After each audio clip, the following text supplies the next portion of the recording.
My name is John Bunn. I was recently exonerated after 27 years for being accused and convicted of a crime I had no knowledge of, I had nothing to do with. I was 14 years old.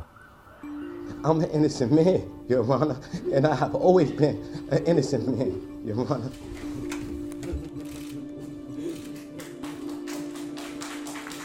One morning I was having breakfast and we had got a bang on our door, and it was a gang of police.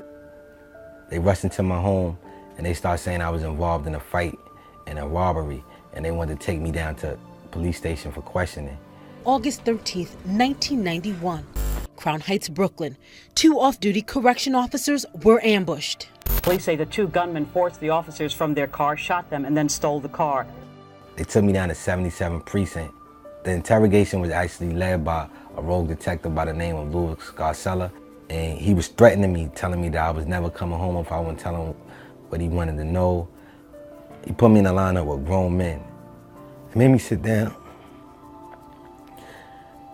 and hold a number up, and a couple minutes later he came back and told me it was my lucky day that I got picked. I woke up the next day thinking it was a dream, that it was like I was gonna be home, that it wasn't real.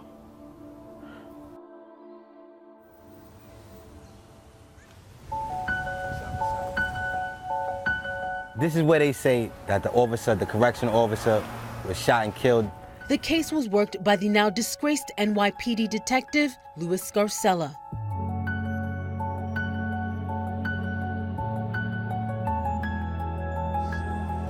This happened like 4 in the morning. I was in my house sleeping at the time when this happened. The only time I got a chance to speak was before sentencing, and I spoke to the victim's family and I explained that it's a tragedy if somebody loses their life or get hurt, but I wasn't the one that committed the crime. They wound up sentencing me to 20 years to life. I was a kid, I was a baby.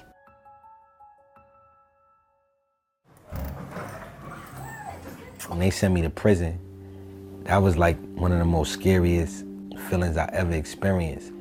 And I didn't know how to read. I wanted to communicate with my mother, and I just wanted to tell her how I felt.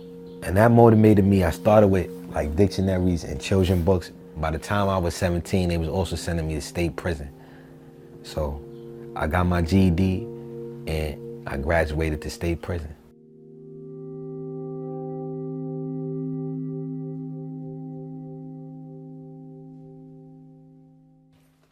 We have some more boxes, new boxes came today. Books, we got a whole bunch of books. John Bunn is like a nephew to me. When he came out of prison, he wanted to start a book drive. So what I did was offer my home to him. Nice. Reading changed my life. Reading changed my mentality as a person. I wrote my mother one day and I said, they can lock my body, but they can't trap my mind. I've been in there where I felt trapped without a voice for so long, but the power of reading could take my imagination and take me to anywhere in this universe, and I don't feel like I'm trapped anymore.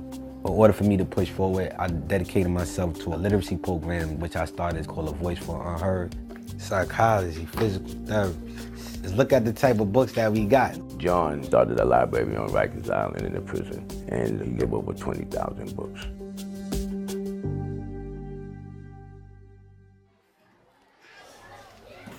Good morning, class.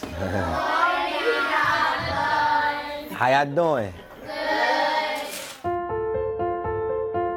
I really want to travel all over the country and speak to the kids and tell them my story so they can learn from me if they can in any kind of way possible, and that's like my way of giving back. Can anybody tell me what peer pressure is?